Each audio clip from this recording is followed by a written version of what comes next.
Hi folks, Dave with DBS Tech Talk, and today we're going to do a comparison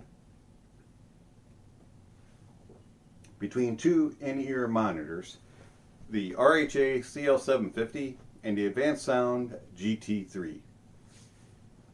Overall, the two headphones are similar but completely different. So let's get started on the review. Please do keep in mind that this comparison is between these two in-ear monitors and these two in-ear monitors alone. Any comparisons made are between how the GT3 and the CL750 sound or are built versus each other, and not against all other in-ear monitors. Let's get started.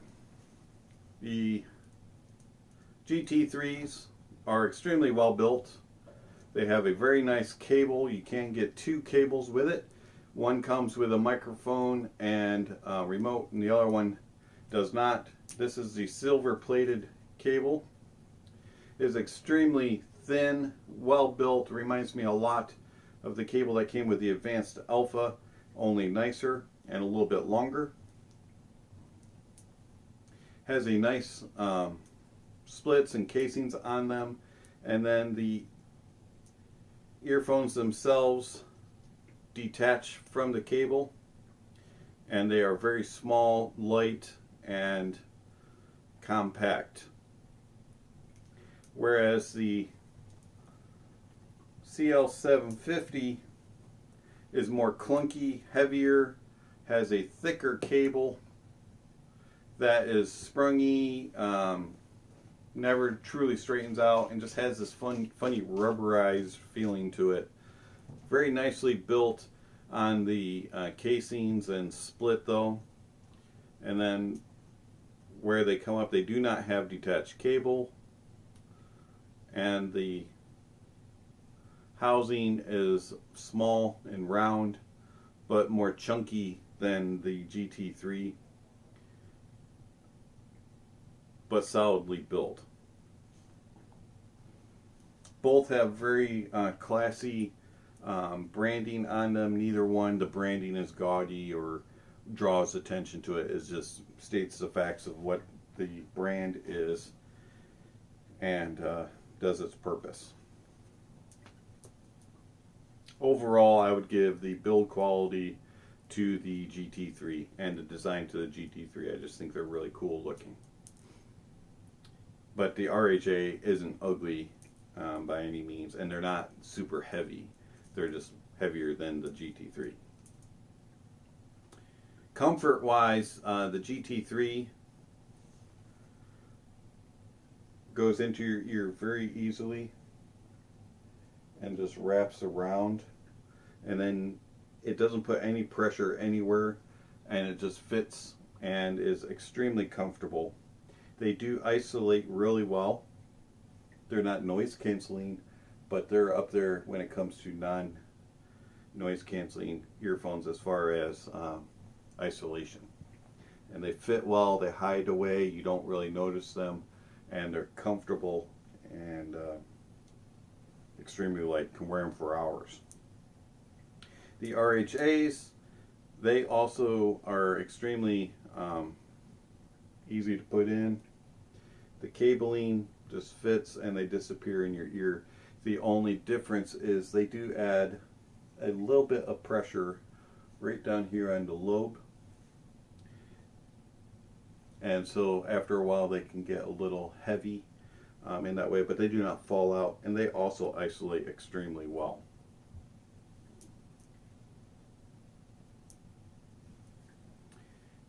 It just depends on your preference, whichever you would prefer. I prefer the GT3's build just because it's a little lighter and easier. It goes in the ear, and you don't get that pressure right here on the bottom part of the lobe, or upper part of the lobe, I guess that is. The sound signatures of both are mid and treble forward. Neither one of them are bass heavy in any way, but one does have better bass than the other. The one that has the better bass is the GT3, Now the GT3 comes with 3 filters, tuning filters. It comes with the reference one, which is installed in it upon arrival, and then you also have the bass and treble. For this comparison, I'm using the reference ones, and also the reference ones happen to be my preferred sound.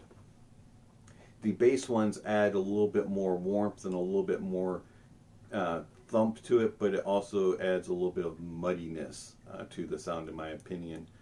And then the treble adds sharpness and detail to the treble, but it makes it a little too aggressive and fatiguing. So I feel that the reference filter is the more balanced across the spectrum, and I prefer that sound. Bass wise, the GT3 has a more impactful and fun sound. It still is detailed and clear, and is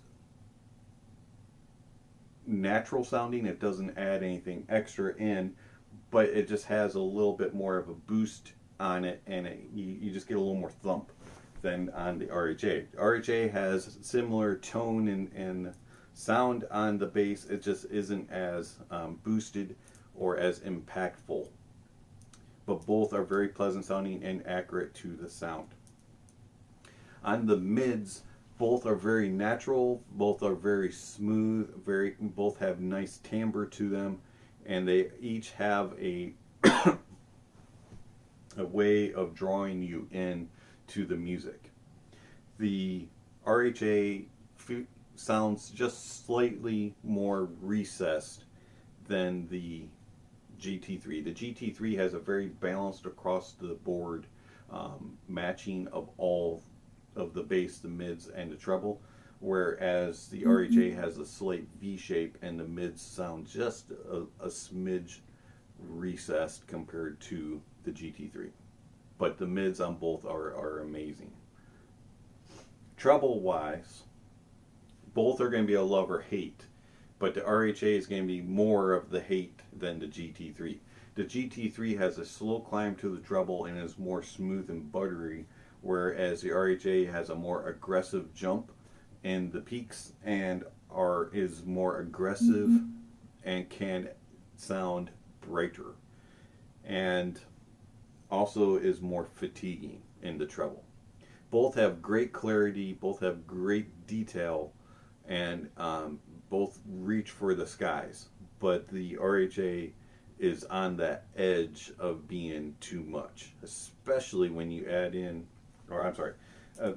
especially when you add in treble songs, or songs that have a brighter sound to begin with. The RHAs will be to the point of grimacing. The GT3, where it's more of a slow climb, is more buttery, more silky smooth on the treble, and a little bit on the more laid back sound. When you add in the treble filter, it can become more aggressive and more detailed, but you also get a little bit of to the point of sharpness and harshness. So depending on your preference, if you like a lot of treble, the treble filters would be okay for you. I like treble, but I find that the treble filter is just a touch too much.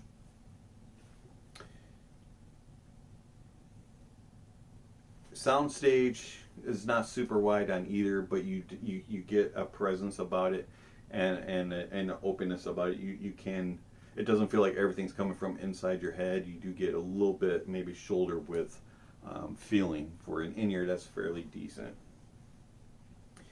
The imaging and staging on it is different, though. The GT3 will give you a little bit more layering and a little bit more depth of feel than the RHA. The RHA kind of feels more like right, center, left, whereas the GT3 will kind of give you that feeling all the way across, and you can pinpoint a little bit better with the GT3. Separation is excellent on both, but I find the separation on the GT3 is just a little bit better. Power wise, they both scale well with amps and DACs.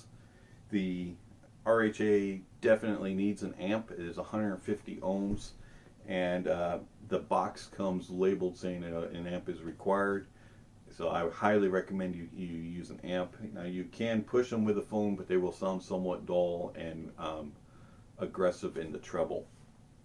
Whereas the GT3 is 32 ohms, but it is 92 sensitivity, so it is harder to drive, but not like the power-hungry RHAs. The GT3 pairs very well with like a FIO Q1 or a Geshelli Labs Arcal Pro. The RHA needs something a little bit more powerful than the FIO Q1. The Arcal Pro by Geshelli Labs works well with the RHAs. Portability wise, the GT3 is the more portable of the two, just because it doesn't require as much of a amp, and also because of the cabling situation and just the overall build quality. I would say the GT3 would be more of the portable versus the RHA. Both work well on desktop setup, so if you sit at a desk at work and you want to use in-ears, both work very well in that regard. Which one do I prefer? I prefer the Adv-Sound GT3. I like the little bit more impact and bass to it that it has, and the more smooth and subtle treble and the buttery sound of the mids on the GT3 versus the RHA, which tends to be a little more aggressive and fatiguing, and I can't use it for longer listening sessions. This has been Dave with DBS Tech Talk. Thank you for watching, and I'll catch you on the next video.